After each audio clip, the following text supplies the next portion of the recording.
The Chiefs got away with another close victory on Black Friday. Is it DJ Humphries time in Kansas City? And we give our prediction for this Sunday night matchup against the divisional rivals Los Angeles Chargers. All of this next on Chief. Welcome, Chiefs Kingdom. Thanks for tuning in to this Red Kingdom Media production, bringing you raw, authentic Chiefs coverage. Make sure to like and subscribe to stay up to date on your team. Now sit back and enjoy the show.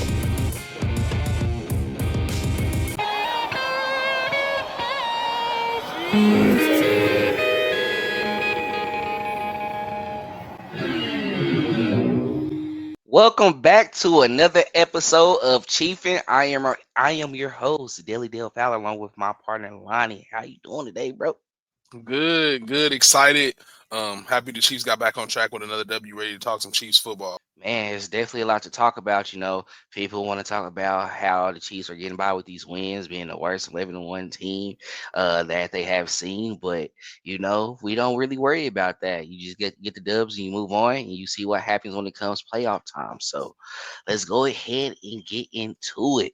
So starting with our first topic, skating on by. Kansas City Chiefs won another game that was within one score on Black Friday against the Las Vegas Raiders. Do you consider this an issue because they are playing down to an inferior team, or is this a great preparation for what is to come in the postseason? Yeah, so I definitely consider this an issue just because we're not scoring as much as we wanted to on offense, nowhere near, and our offense is nowhere near where we needed to be going into this postseason, and our defense isn't either. They're neither one are playing at the level that they were playing at the beginning of the year. So as far as it being an issue, yes, I think it is a really big issue, and it's drawing a lot of concerns because we have been in a lot of close games with the Panthers. To the teams to the likes of the Broncos, and those are not going to be the teams that we're going to see down the stretch. I think the Chiefs have a pretty tough stretch, and I think it's been overlooked just this past couple weeks, just because everybody's looking at Buffalo and what they have remaining. And I think the Chiefs have some guys coming up, some games coming up where they're really going to be tested just as far as their offensive line and in their secondary, two places where they really have shown some weakness over this past couple weeks against Buffalo and then again against the Raiders. So I think that the Chiefs have to come up with some answers at those positions. You see that they went out and added somebody like DJ Humphries to hopefully come and help the tackle position and help keep Patrick Mahomes clean, keep some of the pressure off of him. But I think all of these things are really starting to rear their heads when it comes to the Chiefs. And I'm really starting to become worried about the Chiefs as far as their secondary goes and their offensive line. And it is an issue when you're playing against, like you said, inferior opponents, teams that are not as good as you. And the games are this close. I understand that we need to win close games in order to get us ready for the postseason. But when you're playing inferior opponents, I don't think the game should be this close. And it's actually exposed us in some ways that I think wouldn't have exposed us before. I guess I'm going to play the person who's going to be very optimistic, as I have done in many cases. But, I'm not going to chalk this up as a serious issue as of now. The reason why I'm going to play into the notion of what we already know that's happened to this team. And I think when I compare to other teams, if they were going through what we were going through as a unit with the injuries that we have dealt with and with some of the shortcomings that we have dealt with as well too, and able to overcome it. A lot of teams wouldn't be able to do that. So I do credit the Kansas City Chiefs for being able to always find a way to win games. Now, when it comes to breaking down what we're doing on both sides of the ball on the offense and defense, it is two areas that there are issues that we know that is pretty much a concern. But we do have help that's on the way that is expected to start, and we'll be talking about that in the next segment.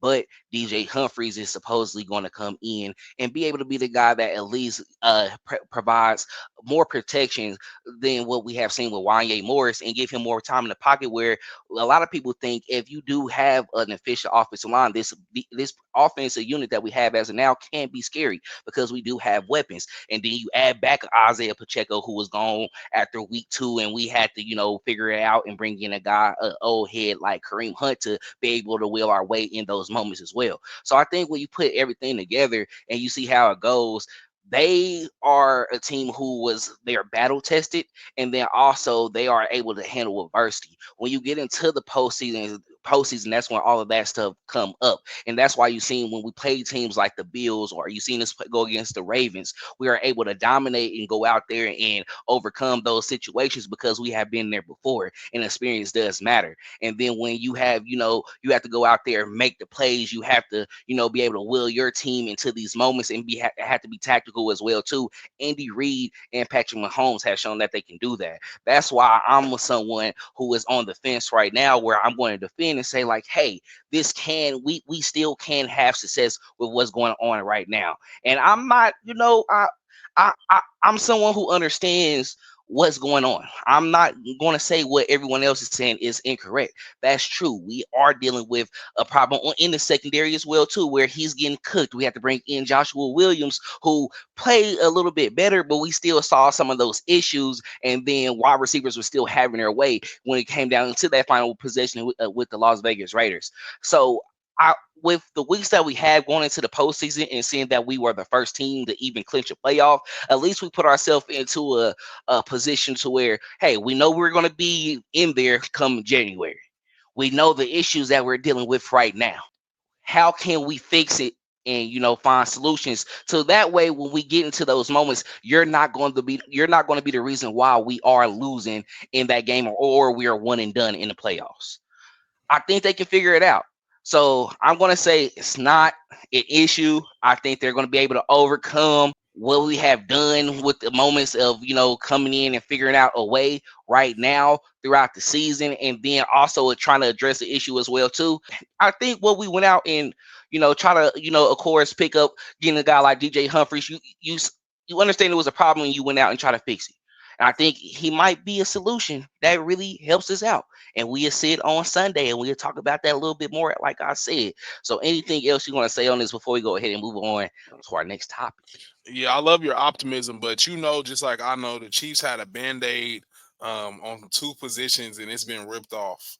And the league has seen it. The whole world got to see it on Friday. You were the only team playing on Black Friday, early in the day. So you better fix it, and you better hope that help is on the way, and help is coming to save both positions. Because if it's not, we'll be having this conversation for the rest of the year. I mean, it's a good test as well too. What other team would you not play to actually see if this guy will be able to come in and be sufficient towards the postseason? You're going to be going up against guys like Joey Bosa and Khalil Mack. So if you're going to be someone that what you said in the press conference as well too, you come in and do your job. If you're doing your job and Patrick Mahomes is not getting touched back there, you're not allowing as many pressures.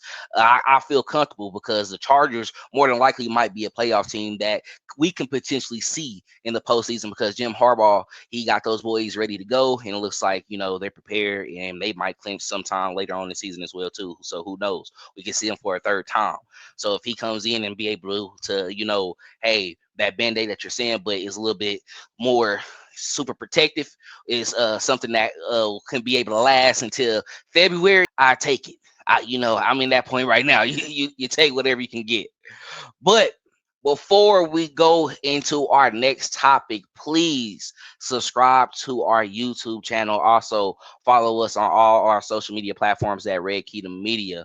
Please like, share, and comment on our past videos as well too. That way other Chiefs fans like yourself can check us out and subscribe as well.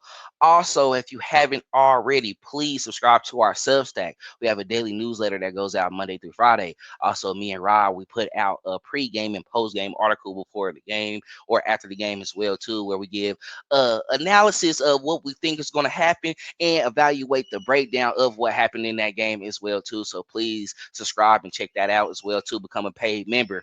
Also, sign up to get on Clinton and Shannon's podcast, Home of the Chiefs. They're looking for other Chiefs fans and other NFL fans as well too. That way they can, of course, interview you about how you started your fandom, and also, of course, talk about recent topics that is going on as well too. So that definitely be a fun time. So if you're interested, please look into the description. There will be a form that you can fill out so you can get on the show. Also, we have merch. If you want a t-shirt, nobody hit us up in a while. Hit up me, Clinton, or Lonnie. so you can be able to, so we can put it in an order for you, get a t-shirt and get it sent out to you. You know, it's a Red Kingdom Media t-shirt, red, yellow. So please support us. We definitely appreciate it. And also, we made it to 250 subscribers on YouTube as well too. So we're halfway to 500. We're almost there. Once we get to 500, we're going to do a giveaway. You can enter into the raffle. So please sub to the YouTube, and don't sub as well too. Please stay a subscriber. We always have nice content coming out, so tap in it with us. We definitely appreciate it. All right, Lonnie, let's go ahead and go into our next topic of this evening. Humphries time. So Andy Reid this past week discussed the chances of DJ Humphries playing Sunday night against the Chargers. It looks like he is going to be the starter for that game. We saw a couple of videos out as well too of him getting some work. So he's definitely on the watch.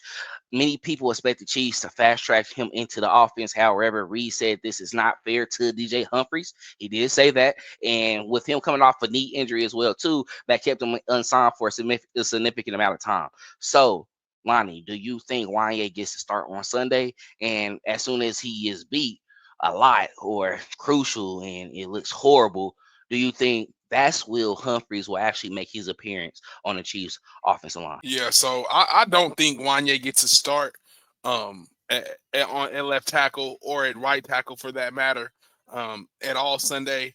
I'm being what we've seen this past Friday and their willingness to put Joe Tooney at left tackle rather than run somebody out there that can possibly play tackle to the likes of Kingsley Suamataia or Wanya Morris. I don't think Wanya gets a snuff at the left tackle position.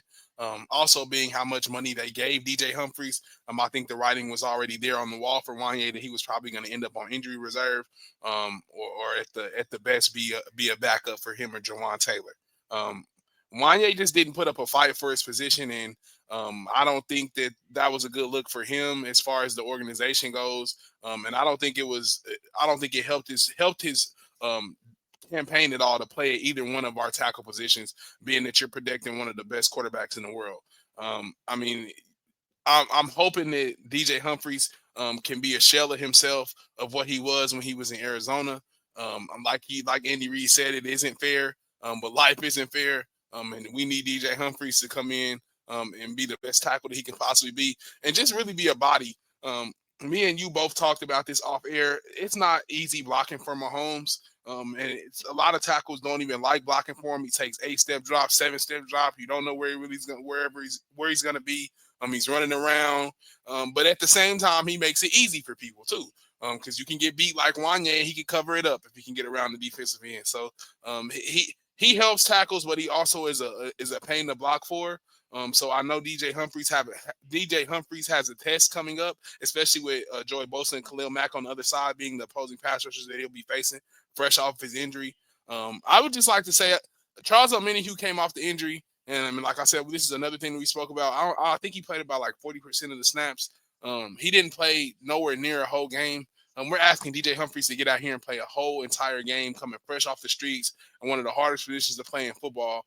One of the highest paid positions in football, which is why it's the highest paid position, is because it's one of the hardest positions to play, especially with the athletic defensive ends that you see now.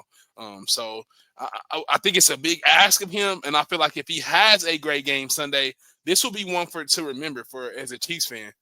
We had a big problem, and this will be another Brett Veach moment from the top rope. You'll see everybody tweeting it in Veach We Trust, because he's done it again.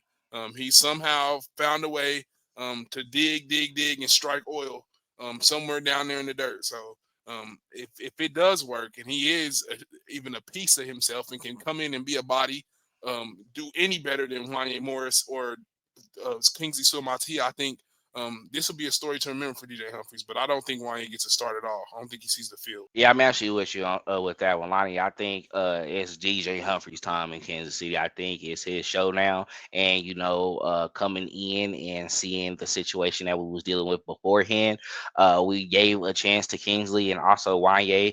They had a chance, to solidify themselves and go into go into the rest of the season, showing that they're going to be the left tackle for the future. And obviously, we didn't get that.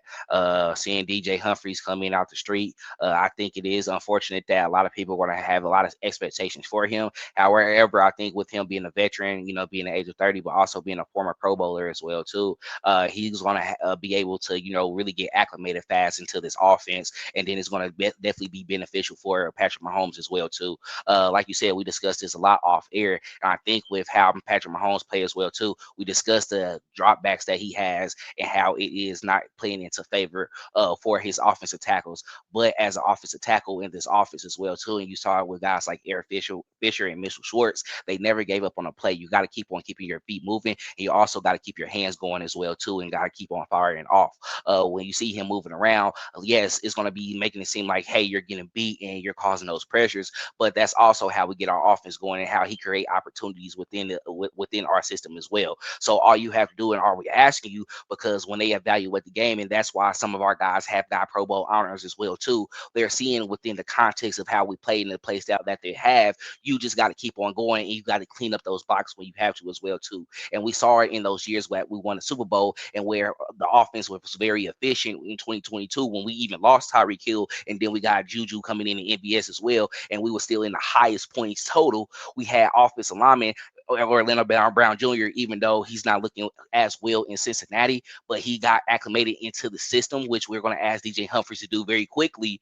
When you're cleaning up those guys on the edge, like a Khalil Mack or Joey Bosa, who you're going to face on a Sunday, it gives Mahomes more superpowers, more within his game, because now he's going to feel comfortable. He's going to understand, like, hey, I can do some of those things that I couldn't do before because I'm trying to protect the ball. I feel like I have the comfortability now where I can make a play, and it is going to be beneficial to that offense. So if you give him that boost of confidence, and of course, you're playing with another veteran on that left side with Joe Tooney as well too, who is a former Patriot and who has been a chief with us and has made it to numerous amount of Pro Bowls, they're going to be okay. So just be able to be on standby, be ready to pay attention to those calls that we have on the offensive line when they're checking it, and be able to pick up on those coverages and pick up on those linebackers and seeing those blitzes. Once you start getting that into the game, and you understanding what he's calling out, and you're able to visualize that and catch on to it, then you're going to be okay. We have had average people within this offensive line where he was able to make it work, and that's all he needs, because he just needs that split second to be able to make a play on the ball. So DJ Humphries, I know it's a lot that we asking for. When I'm evaluating, I'm not going to be as critical, but if I see flashes or I see moments where it's like, okay, I'm not seeing his name being called a lot, I'm going to be comfortable for the remainder of the season. I know Jawan Taylor has not been perfect, but we talked about that before as well too. And what we did with him last year, we won a Super Bowl with him. All you have to do is do enough. He has a cheat code within his game where he know how to manipulate getting off the ball a little bit fast and getting that advantage, and then just keeping the defender in front of him. At times he's going to get beat, but when we need to make the plays, that's when they actually step up, and that's what you do in this offense. Even with us not having the great talent that we did have last year with the wide receivers, all you have to do was just step up when we needed you to step up, make the play, catch the ball, make the block, see the hole, pay attention within the coverage, be the man on the outside to get a sack. All you have to do is just do enough. So DJ Humphries, all we asking you to do is do enough.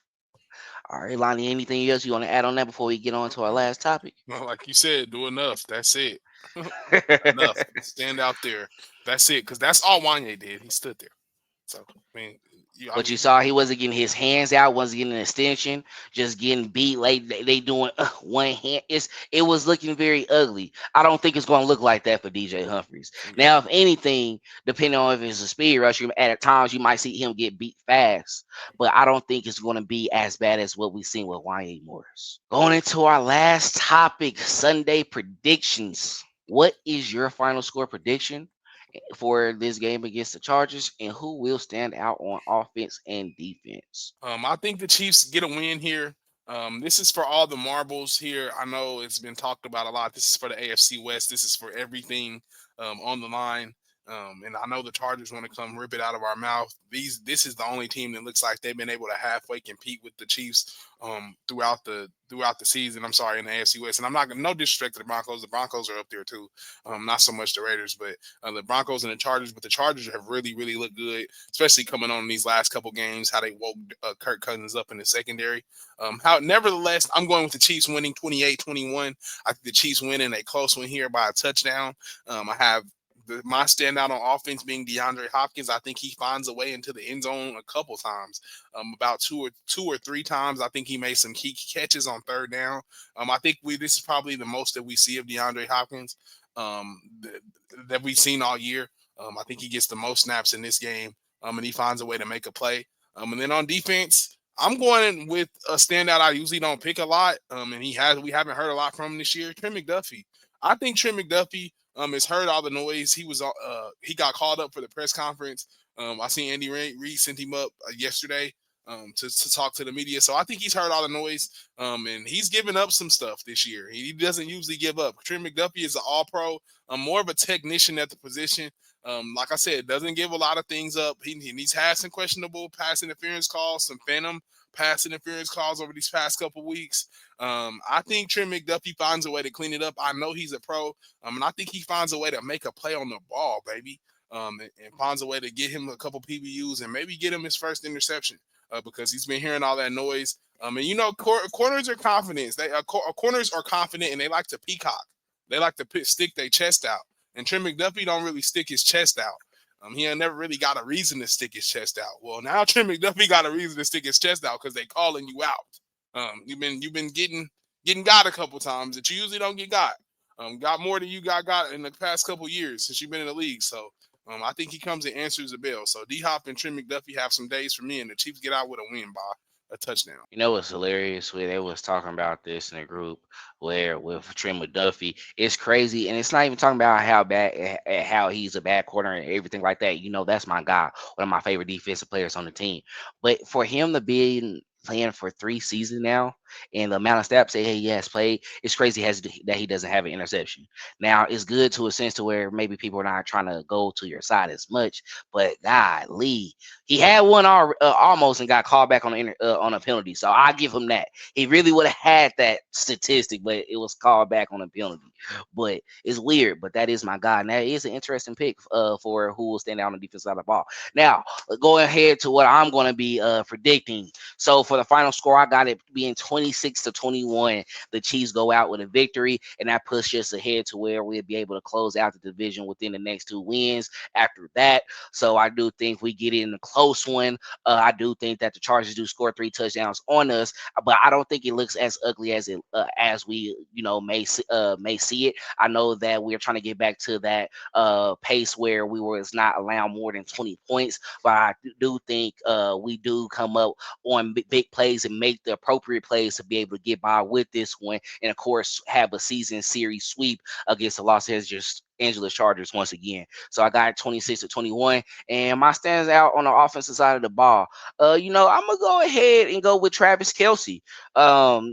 We've been trying to see him in the last couple games, gets hot, in the first half, but it cools off a little bit in the second half. But I do think against this Chargers team, against his secondary, of course, the secondary is not bad, but I think he has a field day. I think it's somewhat reminiscent of what we seen a couple years ago, where he was able to make a big play in overtime and get that touchdown in the final moments, and get back into that swagger.